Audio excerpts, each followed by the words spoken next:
unboxing today is new picture books for children, and these are from Penguin Random House, but they're usually from Candlewick, so they must be like the distributor.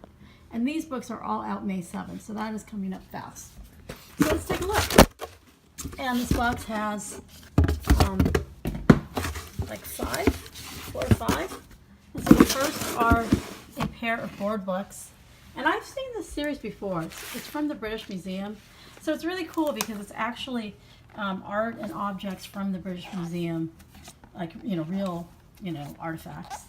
And then the back, which I really love, which, maybe kids don't really totally get into, but like adults who read it probably will. And certainly anyone who actually is lucky enough to go to the British Museum, because it would be kind of a fun way even to match up, almost like a scavenger hunt, what you see in the books versus what you see in the museum. Also might help kids hold their attention a little bit longer at the museums, which I know my kids don't last that long. And so we have first words here, and just like a whole range of featured objects and paintings. And we also have animals.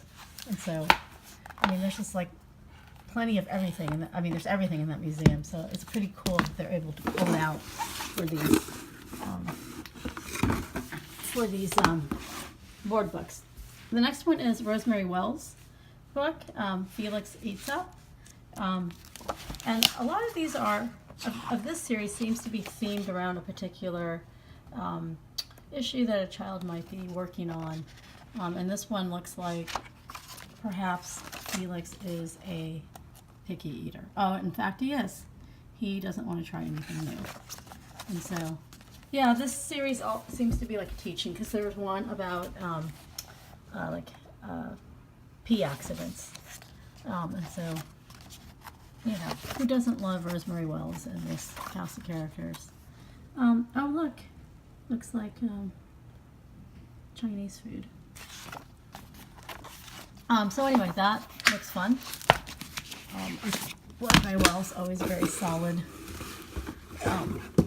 entertaining books. This next one is Maya and the Lost Cat by Magerl. And like really beautiful illustrations, unusual too. So it's a girl named Maya who spots a small gray cat in a downpour, and trying to help the cat find a home.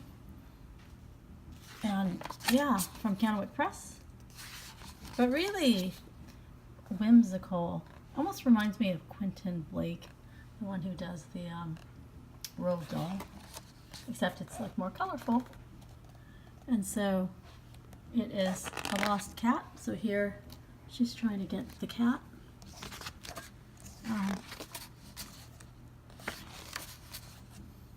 And this almost reminds me of Where the Wild Things Are, that kind of hat illustration.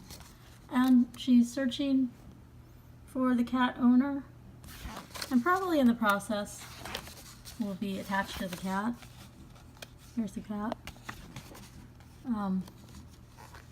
And yeah, really whimsical. This is like a houseboat. So anyway, this is a cat story, lost cat, and looks like an interesting ending, happy ending. Yay. The final book is Hummingbird by Nicola Davies, who is like one of my favorites, illustrated by Jane Ray. And this has a really, almost like the botanical illustrations, like really beautiful, like the Audubon. So I'm guessing that maybe this is a more of a STEM. Maybe we'll learn something about hummingbirds, which are also one of my favorite birds. I'm actually thinking about planting honeysuckle, because we had it at our old house and we got some hummingbirds, but there are a lot less hummingbirds in Boston than when I lived in California. So I feel like we really have to lure them in. But they were tiny, the ones that came to our house for the honeysuckle in Boston. They were like the size of like a bumblebee. And so yes, this looks like a nonfiction, perhaps. Nonfiction fiction. Oh, but it's definitely set perhaps in Latin America, South and Central America, and also about migration.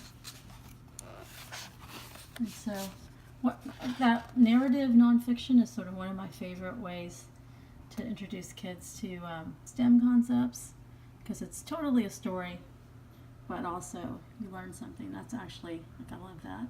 And here we see just a whole bunch of hummingbird feeders.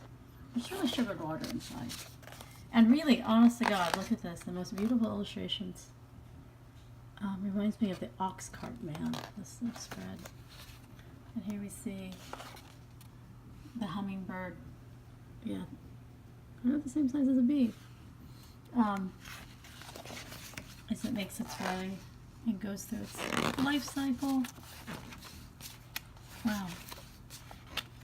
And I would imagine that perhaps it goes full circle and goes back, but here they end up in Central Park, so it's a pretty long journey. And this is specifically about ruby-throated hummingbirds that arrive in North America in the spring. So for us here in the spring in Boston, perhaps they'll come see us. And an index if you want to learn more, bibliography, and wow, just like really, really beautiful illustrations of hummingbirds.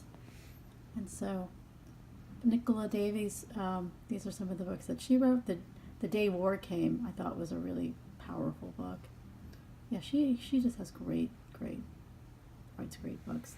And Jane Ray, who lives in London as well.